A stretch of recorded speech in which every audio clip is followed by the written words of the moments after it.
있습니다. 저는 미국에서 살면서 항상 생각이 드는 것이 미국이라는 이 나라는 우리가 약속한 이 사회적인 약속들, 규칙과 규율들, 그리고 나라에서 정한 이 법을 잘 지키면 정말 살기 좋은 나라인데, 그렇죠. 많은 혜택들도 있고, 그러나 그렇지 않으면 참 어렵다라는 그런 생각을 저는 많이 느낍니다. 지금까지 살아오면서도 그런 생각들을 많이 했습니다.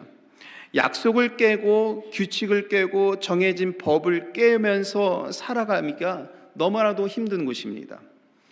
그래서 한편으로 생각하면 미국은 공권력이 굉장히 강하잖아요. 그런 이유가 다 있는 것 같습니다. 왜냐하면 우리가 서로 함께 세운 이 질서를 깨트리는 것에 대해서는 용납할 수 없다라는 그런 생각이 있기 때문에 그러지 않은가라는 저 나름대로의 그런 생각을 해봅니다. 몇 달 전에 집에 혼자 있는데 저희 집에 폴리스가 찾아온 겁니다. 이 초인종이 눌려서 제가 내려가 보니까 두 폴리스가 문 앞에 서 있는 겁니다. 그 짧은 시간에 제가 무슨 잘못을 했을까 곰곰이 생각해 보면서 그 짧은 시간이 얼마나 무섭든지요, 여러분.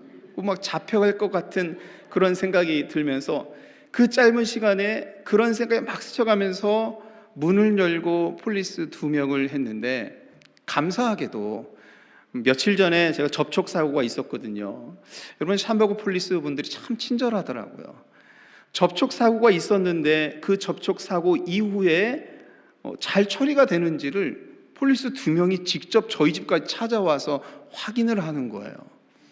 얼마나 친절하고 또 얼마나 저희가 잘 대해주는지 제가 정말 감사한 마음, 사고 정말 치지 말아야겠다, 그런 생각을 하면서 생각했었던 적이 있습니다. 그런데 한편으로 생각하면 여러분들 잘 아시다시피 법을 지키지 않는 사람들, 질서를 깨트리려고 하는 사람들, 우리가 정한 사회적 약속을 지키지 않는 사람들에 대해서는 폴리스가 어떻게 합니까? 굉장히 강하게 그렇게 하죠. 그런 것을 보면서 미국이란 나라는 사회적 질서를 지키고 법을 훼손하는 데 있어서는 가차없이 엄하구나라는 그런 생각을 많이 했습니다.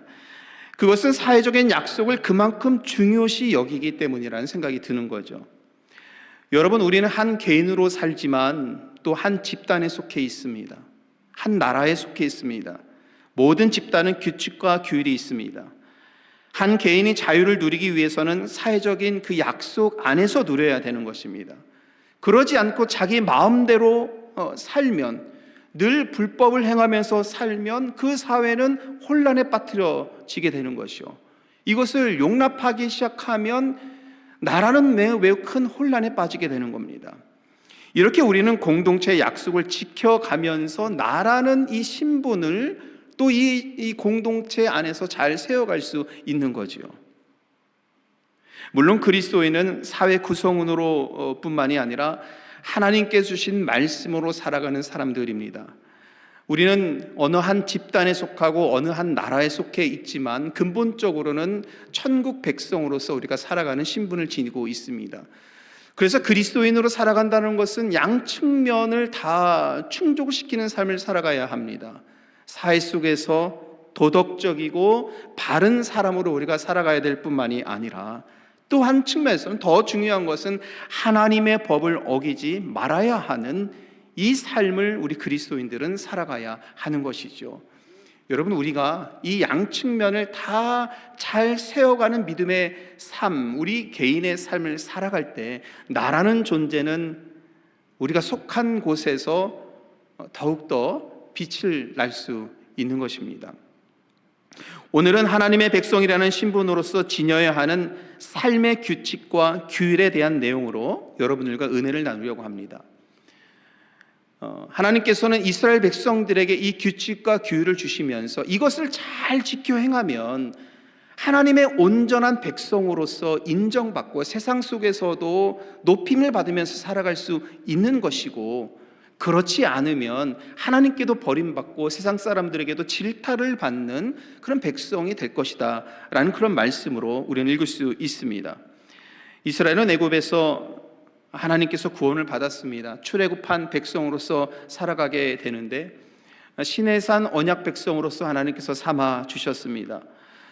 여러분, 하나님께서 애굽에서 이스라엘 백성들을 구원하신 후에 자, 너희들은 이제 애굽에서 구원을 받았으니 마음대로 살아라 라고 이렇게 그들이 그냥 주신 것이 아니라 이제 나의 은총과 사랑을 받았으니 나의 백성이 되었으니 나의 백성으로 살아갈 그 방법이 무엇인지를 알려주겠다. 그것이 율법인 것입니다.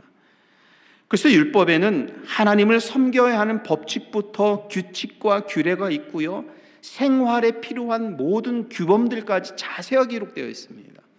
이제 곧 우리가 출애굽기의 말씀을 마치고 신명기의 말씀을 읽게 되는데, 신명기의 말씀 보면은 먹는 것, 입는 것, 사람을 대하는 것, 사람을 가까이 하는 것, 사람을 누구 내 집으로 들이는 것, 들어야지 말아야 되는 것까지도 생활 방식이죠, 규범이죠. 이런 것들까지도 자세하게 율법 안에 담아 놓았습니다.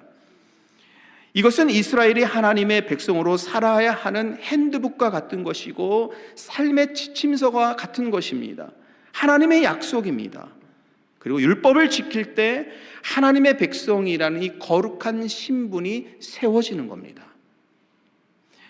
여러분, 우리가 가구를 사면 대부분 조립을 하지 않습니까? 미국에서는 대부분 다 가구나 이런 걸 사면 집에서 다 조립하지 않습니까?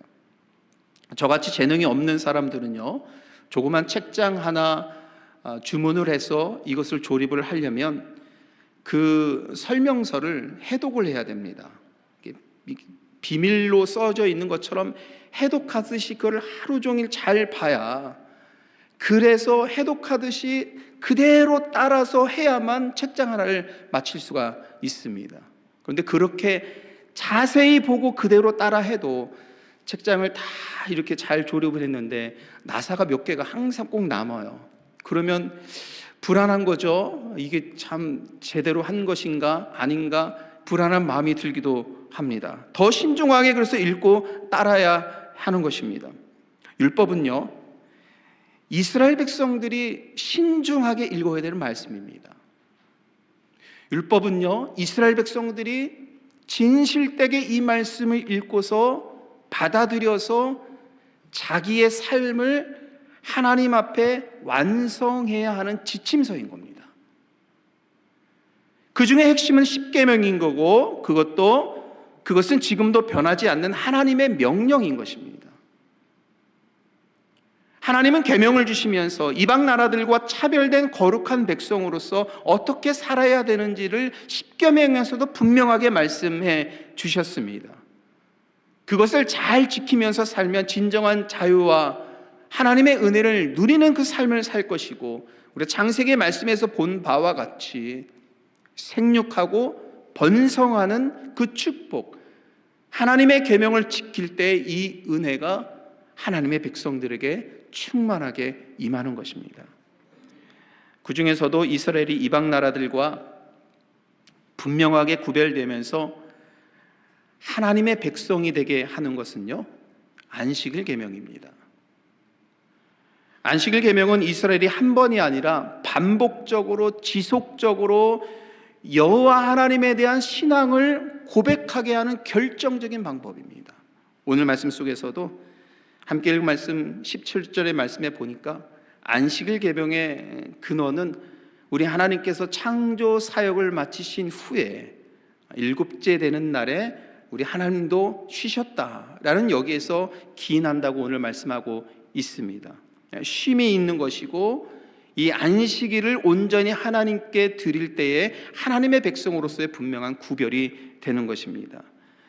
이스라엘은 안식일 계명을 지키면서 하나님을 향한 거룩한 시간을 드릴 뿐만이 아니라 영적으로도 인격적으로도 성숙해지고, 그래서 여러분, 안식일 계명은 하나님의 백성으로서 하나님을 향한 신앙을 키워가는 아주 중요한, 어떻게 보면 가장 중요한 계명이라고 볼 수 있겠습니다.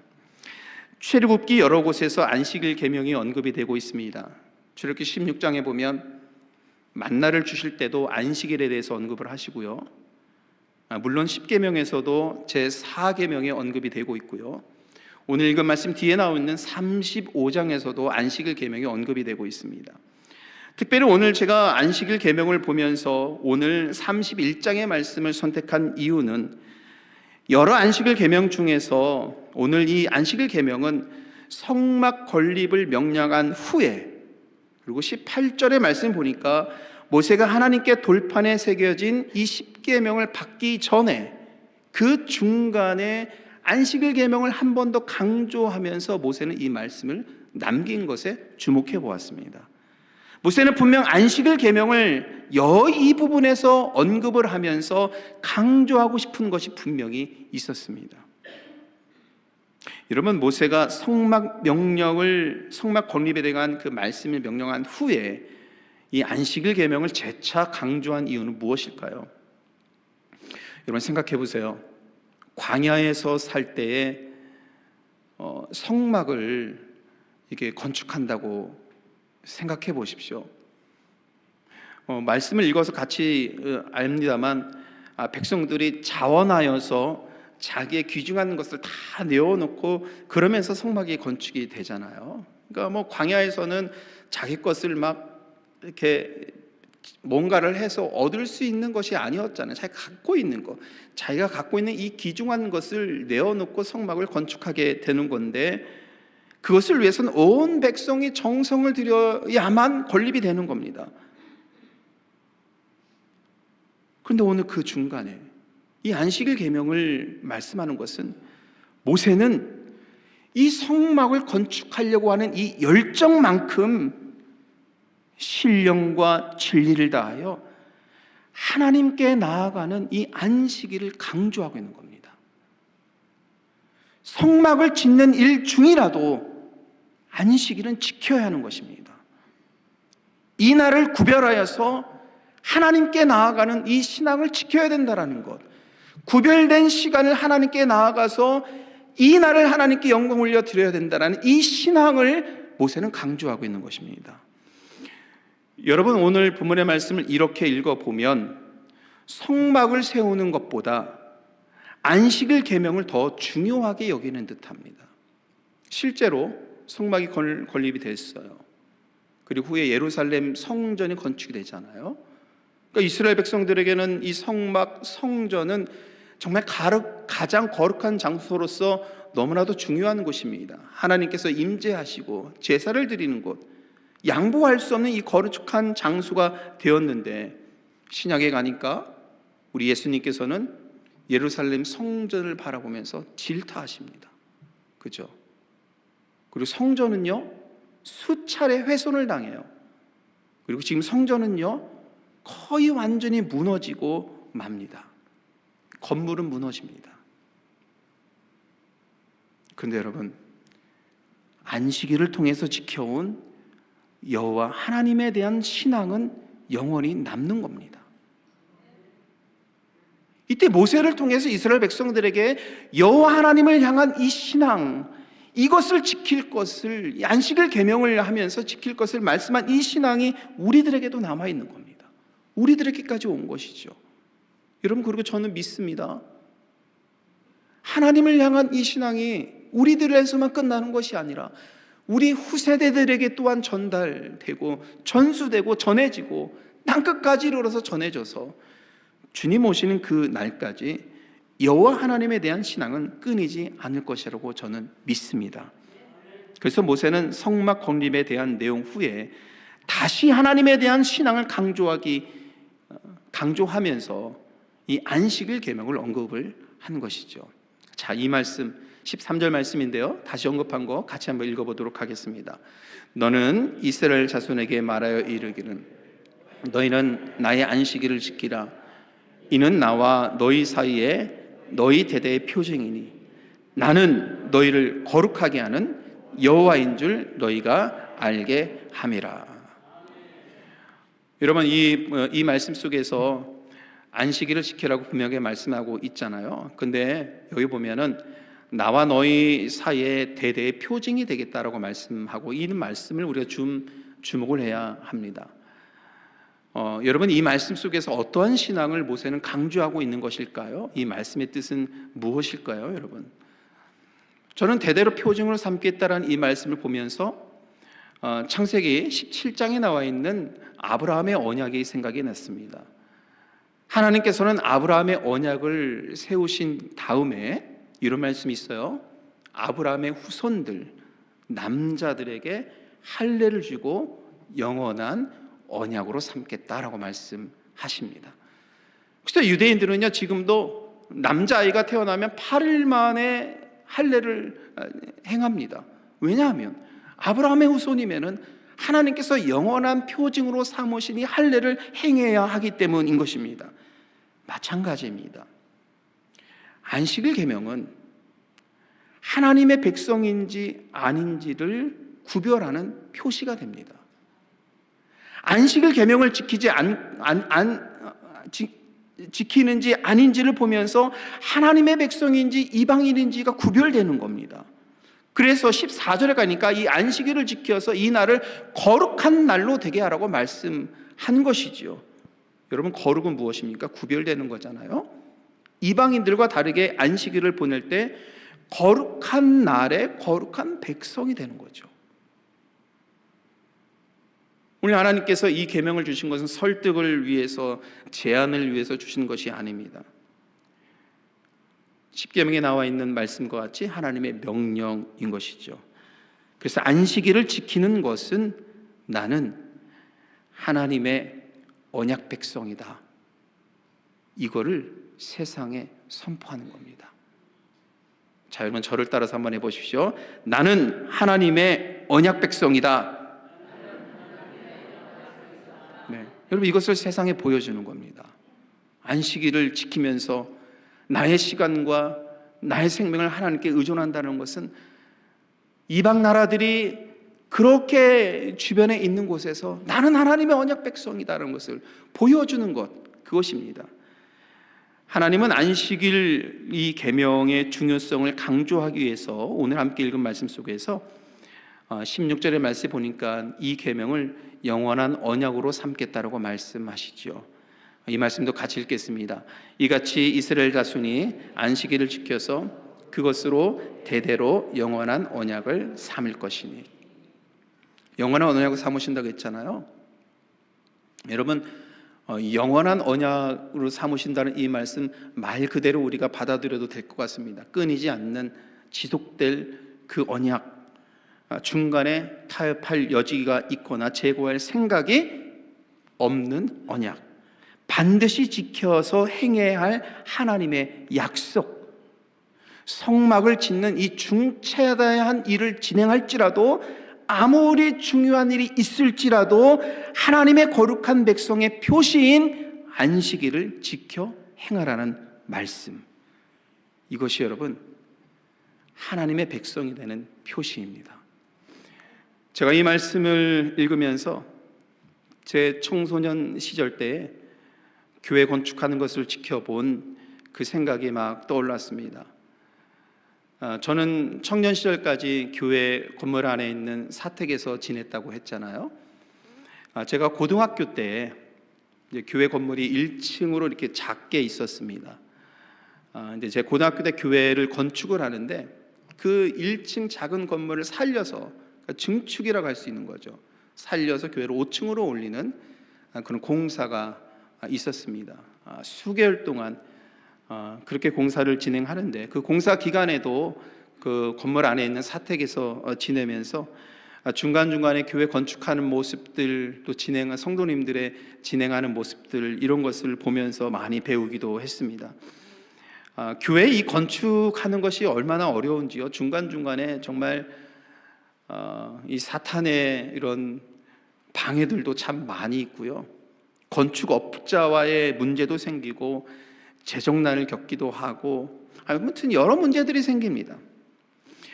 그런데 다른 곳에 이 교회를 건축하는 것이 아니라 원래 있던 곳을 기반으로 해서 교회 건물 5층으로 올리는 이런 건축이다 보니까 예배할 공간이 없는 거예요. 그러니까 이 예배당에 다 건축 자재들을 이렇게 수개월 동안 놓고요, 그리고 여기에 뭐 건축하기 위해서 하여튼 복잡한 상황입니다. 그러니까 예배당에 예배를 드릴 수 없을 정도 이 건축 자재로 널브러져 있는 상황이 몇 개월 동안 상황이 그 예배실 상황이 펼쳐진 거죠. 그때는 뭐 제가 어린 나이여서 잘 몰랐습니다만 제가 목사가 되고 목회를 하고 이렇게 하다 보니까 예배실 환경이 그런 곳에서 예배를 드린다는 것이 특별히 목사에게는 얼마나 큰 부담인 건지를 제가 지금 많이 생각이 들고, 그런 환경 속에서 오셔서 함께 예배를 드리는 성도님들에게도 얼마나 큰 부담이 되었을까라는 그런 생각을 지금에서야 그런 생각을 많이 하게 됩니다. 그런데 여러분, 저는 그때 드렸던 예배가 가끔 생각이 나요. 이렇게 건축 자재들이 막 널브러져 있고요, 복잡합니다. 친교할 공간도 없고 식사할 공간도 없고 그런 상황이었는데 그때 드렸던 예배 모습이 가끔 생각이 나요. 아마 저에게는 이때 드렸던 예배가 큰 은혜가 되었나 봅니다. 그 생각이 납니다. 성도님들이 한 분도 흐트러짐 없이 주일이 되면 모여서 함께 예배를 드리고, 제 마음속에 그런 은혜로 그 예배 현장이 이 머릿속에 그려지는 것은 그 간절한 모습을 제가 본 것 같습니다. 이 복잡하고 어려운 상황이었지만 하나님을 향한 마음, 안식일을 거룩하게 지키라는 이 말씀처럼 주일에 모여서 찬양과 열정이 어느 때보다 충만했었던 그런 모습들, 그런 것이 제 마음속에 지금도 여전히 남아있는 것 같아요. 교회가 이렇게 하나님을 향해서 구별하는 시간, 예배하는 시간, 우리의 믿음을 이 안식일 거룩하게 지키면서 우리의 믿음을 키워가고 믿음의 공동체를 건강하게 세워가고 지켜가면서 모여서 예배하고 찬양하니 하나님께서 복을 주십니다. 건강하게 교회가 건축이 되고요, 훗날에는 또 교육관까지 건축을 하면서 하나님께서 주시는 은혜가 있었습니다. 그래서 저는 하나님께 거룩한 날을 지켜 행하는 사람들에게, 교회에게 복을 주시는 것을 그때 보고 배웠습니다. 여러분, 우리가 삶을 살아가면서 오늘 모세가 이 말씀 안식일 계명을 여기에 남겨둔 그 시점을 볼 때 이스라엘 백성들에게는 성막을 짓는 일 너무나도 중요합니다. 우리가 인생을 살아가면서 어떤 문제를 겪고 그 문제를 해결하는 것도 여러분 너무나도 중요합니다. 삶에서 일어나는 일들을 해결해야 되는 건 너무나도 중요합니다. 여러분들의 가정의 삶 속에서 곳간을 채워야 할 양식이 많아지는 것도 중요합니다. 그런데 하나님께서 말씀하십니다. 안식일을 영원한 언약으로 삼았는데 하나님을 향한 이 온전한 시간을 마음으로 들여서 거룩한 백성으로 삼아라.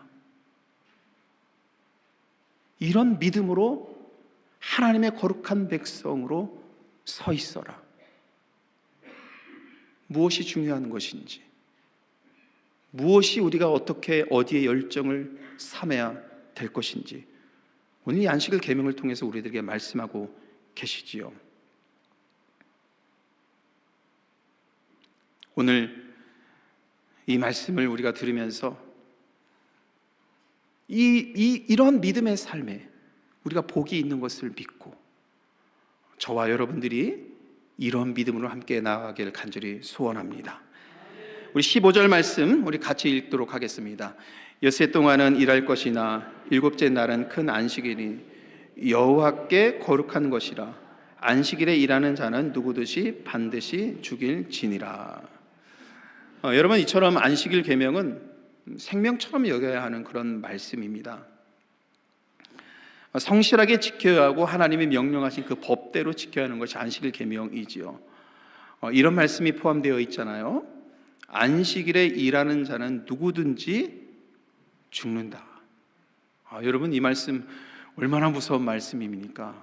그죠? 문자 그대로만 생각하면 어떻게 무서워서 신앙생활을 하시겠습니까?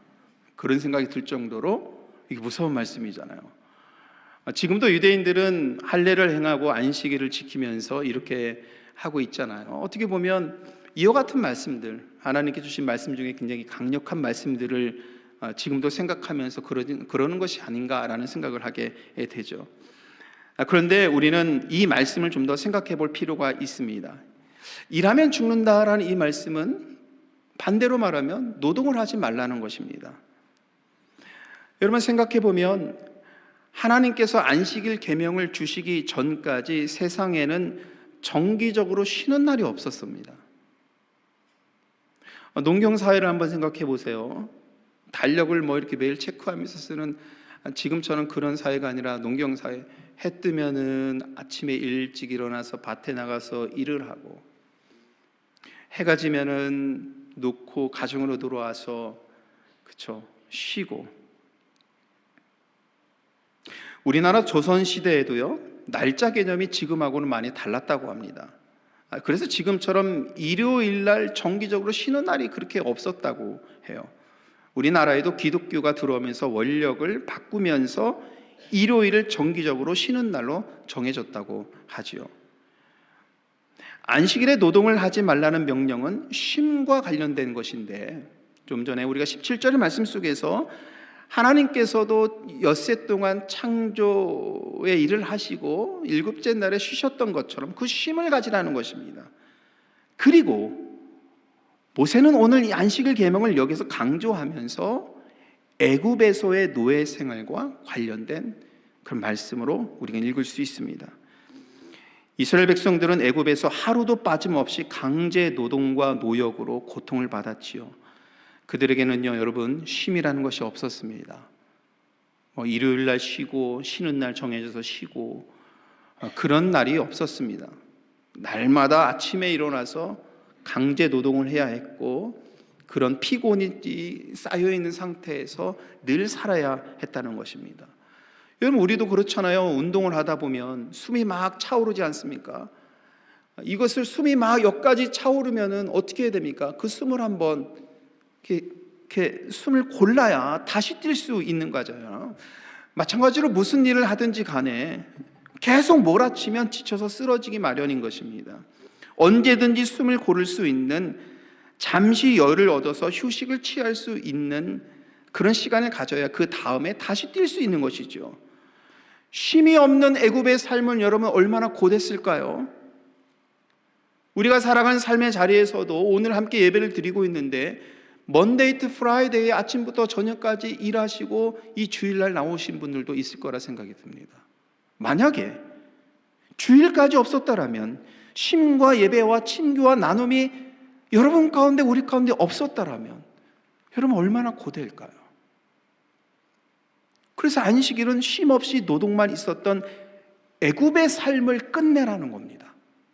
거기의 삶을 이제는 잊어버려라. 거기에서 가졌던 삶의 습관도 이제는 잊어버려라.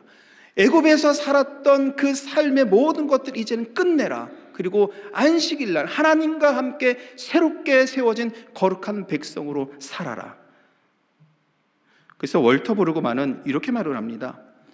애굽에서의 삶에서는 생산에 도움이 되지 않는 노인들을 천대할 수밖에 없었고, 다른 사람들을 행하는 폭력적인 일에 가담할 수밖에 없었고, 다른 사람의 것을 빼앗아서 그런 빼앗는 일에 함께할 수밖에 없는 상황이 애굽에서 펼쳐진 노예의 삶이었다라고 아주 저명한 구약의 학자 월터 브루그만은 그렇게 설명을 합니다. 이런 삶에서는 기쁨과 희망이 없지요. 그런데 여러분, 하나님께서 어떻게 이 애굽의 삶을 바꾸신지를 보십시오. 10계명에서는요, 생산성이 없는 노인들을 천대할 때 부모를 공경하라고 말씀합니다. 바꾸시는 겁니다. 폭력적인 일에 가담하는 사람들에게 10계명에서는요, 살인하지 말라 말씀합니다. 바꾸시는 겁니다. 남의 것을 뺏는 일에 빈번하게 함께했던 사람들에게 하나님께서 명령하십니다. 도둑질하지 말라. 하나님의 질서로 바꾸시는 겁니다. 애굽의 삶을 끝내는 겁니다. 하나님의 백성으로 이제는 세워져서 하나님의 백성으로 살으라고 말씀하고 있는 것입니다. 그래서 안식일 계명은 애굽의 삶을 청산하라는 하나님의 명령인 것입니다. 우리 같이 한번 읽어보겠습니다. 안식일 계명은 애굽의 삶을 청산하라는 명령이다. 죄의 땅에서 행했던 일들을 완전히 버리라는 의미.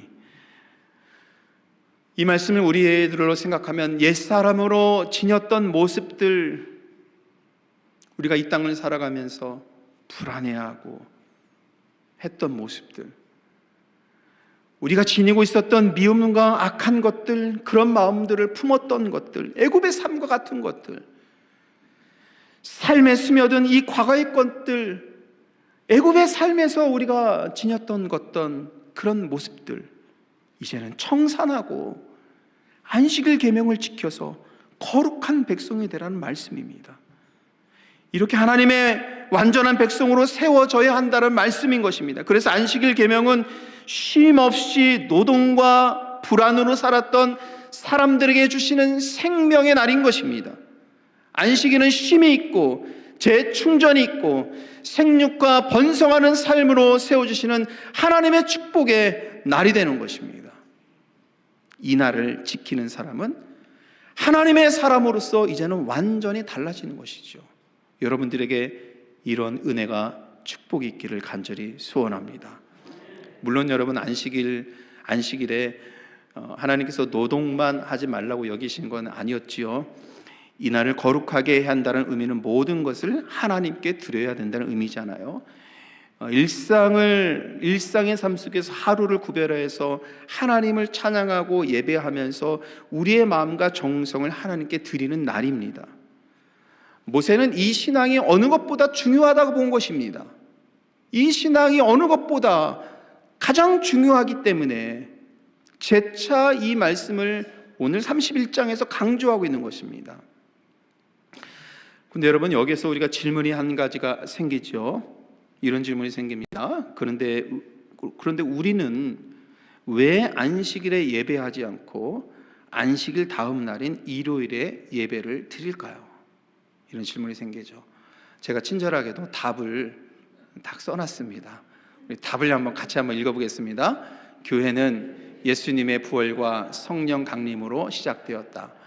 오늘의 교회는 구약의 안식일을 그대로 받아들이지 않고 안식일 다음 날에 주님이 부활하신 날과 성령 강림하신 날을 기념하며 예배를 드린다. 이것이 답입니다, 여러분. 지금의 달력으로는 안식일은 토요일이잖아요. 그런데 여러분, 지금도 토요일 날 예배를 드리는 교회들이 있어요. 제7일 안식일교 같은 경우는 안식일을 지키면서 드리는 교회이잖아요. 근데 미국에서는 제7일 안식일교가 그냥 한 교단처럼 여겨집니다만, 우리 한국에서는 제7일 안식일교가 주일날 예배를 드리지 않는 이 교리를, 이것을 받아들이지 않았기 때문에 이단으로 이렇게 정죄가 되었습니다. 시카고에서 제가 제7일 안식일가 얼마나 있는가를 이렇게 좀 구글 서치를 해보니까 여러분 꽤 있더군요. 제7일 안식일과. 그리고 샴버그를 치니까 샴버그에도 제7일 안식일과 있어요. 근데 그들은 이 안식일을 주일처럼 지금처럼 지니고 있는 거죠. 그런데 여러분, 우리가 여기에서 보았던 것처럼 우리가 안식일인 토요일날 예배를 드리지 않고 우리가 주일날 함께 일요일날 함께 모여서 예배를 드리는 것은 예수 그리스도의 부활의 사건도 일요일날 일어났을 뿐만 아니라 성령 강림의 사건도 일요일날 일어났기 때문입니다. 안식일 다음 날에 주님이 이런 일을 행하셨기 때문에, 성령 강림이 이런 일을 하셨기 때문에 성경에서는, 초대교회 성도들은 안식일 다음 날 모여서 떡을 떼면서 성찬을 나누면서 예배드리기 시작했습니다. 이것이 사도행전 20장 7절의 말씀이에요. 자, 우리 말씀을 한번 확인해 보죠. 같이 읽겠습니다. 그 주간의 첫날에 우리가 떡을 떼려 하여 모였더니 바울이 이튿날 떠나고자 하여 그들에게 강론할새 말을 밤중까지 계속하매. 여기서 그 주간의 첫날이 안식일 다음 날입니다. 지금의 일요일이죠. 초대교회는 일요일에 모여서 예배를 드렸습니다. 오늘날의 교회는 예수님의 부활과 성령 강림에 중점을 두고 매주일 예배를 드리는데, 그래서 우리는 부활하신 예수님을 찬양해야 되는 겁니다. 그 예배를 통해서 성령께 주시는 은혜와 능력을 우리는 받아야 되는 겁니다. 오늘 예수님의 부활을 믿고 성령의 시대를 사는 우리는 일요일에 모여서 예배를 드리는 것이 성경적인 겁니다. 그래서 굳이 표현하자면 이렇게 말을 할 수 있어요. 일요 안식일, 이렇게 표현할 수 있겠는데 우리는 굳이 일요 안식일 이렇게 표현하지 않잖아요. 물론 오늘 안식일에 주신 하나님의 그런 명령에 대한 뜻과 의미들, 이것까지 우리가 다 놓는 것이 아니라 하나님께서 왜 이 안식일 계명을 우리에게 주셨는지 그 하나님의 마음은 우리가 담고 가야 하는 것이죠. 그래서 우리는 이날을 일요 안식일 이렇게 부르지 않고 어떻게 부릅니까? 주님 부활하신 날로서 온전히 영광 돌린다라는 의미로 주님의 날, 그래서 줄여서 어떻게 부릅니까? 주일, 이렇게 부르는 거죠. 네. 우리들의 신앙이 부활하신 예수 그리스도께 집중되고 부활 생명의 은혜가 우리 가운데 충만한 은혜가 있는 날, 이날이 주일입니다. 우리는 이 주일을 주님의 날로 영광 돌리며 세상과 구별된 하나님의 백성인 것을 나타낼 수 있는 신앙인이 되어야 됩니다. 한 주간 살면서 여러분들의 삶의 자리에서, 생업의 현장 속에서 받은 어려움이 있고 삶의 문제가 있고 풀어지지 않는 삶의 문제와 어려움들이 있을 텐데, 주님의 날은 초대교회 성도들에게 성령께서 강력하게 임재하여 주셔서 그들을 통하여서 하나님께서 일하셨던 것처럼 주님의 나라에 예배하는 자들에게 성령의 능력이 임하여 주셔서 새 사람으로 살게 하시는 은혜가 이 나라에 있는 겁니다. 우리는 다시 새로운 마음으로 살아갈 용기를 받는 날, 하나님께로부터 능력을 받는 날, 은혜를 받는 날, 이런 날로 주님의 날을 보내야 되는 것이죠. 우리의 마음과 상처와 아픔을 치유하고 하나님의 백성으로 다시 시작하는 날, 이 날이 주님의 날입니다. 저와 여러분들이 이 말씀, 오늘 주신 말씀 기억하여서 안식일 계명에 하나님께서 이스라엘 백성들을 이 세상 속에서 거룩한 하나님의 백성으로 세워주셨던 이 말씀을 마음에 담고 우리가 일요일날 모여서 함께 예배 드림으로 주님의 부활과 성령 강림의 은혜를 누리면서 하나님의 온전한 자녀로서 살아갈 수 있는 은혜와 능력이 오늘도 우리 가운데 임함을 믿고 이 말씀으로 나아가서 세상 속에서 승리하며 하나님의 복된 삶을 살아가기를 간절히 축원합니다.